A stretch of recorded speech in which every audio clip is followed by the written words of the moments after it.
کل پرسوں مجھے کسی نے واٹس ایپ پہ بھیجا کہ کچھ عورتوں نے جلوس نکالا کہ ہم جیسے چاہیں زندگی گزاریں. کیسے گزاریں آپ؟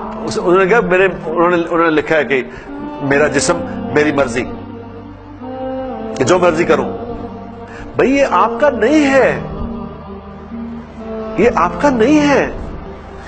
یہ میرا جسم میرا نہیں ہے، میری آنکھیں میری نہیں ہے، میری زبان میری نہیں ہے. اگر تو یہ میری ہے تو میں اپنی مرضی کر سکتا ہوں، جب میرا ہے تو مرضی کیسے کروں؟ تو کوئی چیز بھی میری نہیں ہے.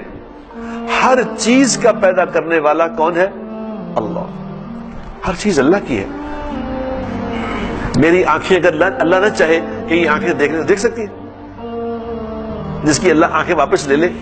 اللہ قرآن میں کہتے ہیں الم نجعل لہ عینین، ہم نے تمہیں آنکھیں عطا فرمائی. وشفتین، ہم نے تمہیں یہ خوبصورت ہونٹ عطا فرمائے. یہ تمہارے نہیں ہے، یہ آنکھیں تمہاری نہیں ہے، یہ جسم یہ دل دماغ تمہارا نہیں ہے، یہ اللہ کا ہے. جب یہ اللہ کا ہے تو اس کو کس کی مرضی سے استعمال کرنا چاہیے میرے بھائیوں میری بہن؟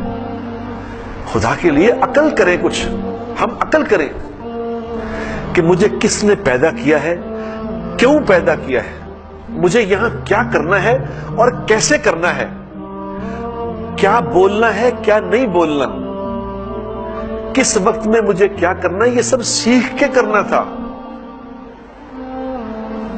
اپنی مرضی سے نہیں کرنا تھا یہاں کچھ بھی. کیونکہ دیکھو میں اپنی مرضی سے پیدا نہیں ہوا ہوں، میں خود بخود نہیں آیا یہاں، مجھے کسی نے بھیجا ہے یہاں.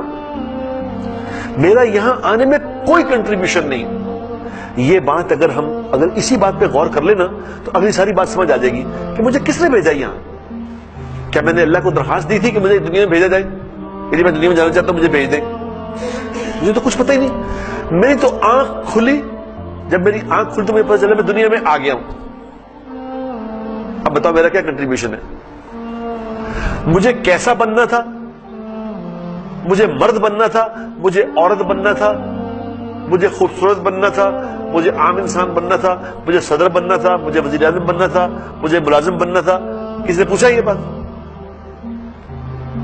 کیا کنٹریبیوشن ہے ہمارا بتاؤ؟ ہم تو بے بس ہیں ہر حال میں میرے دوستوں.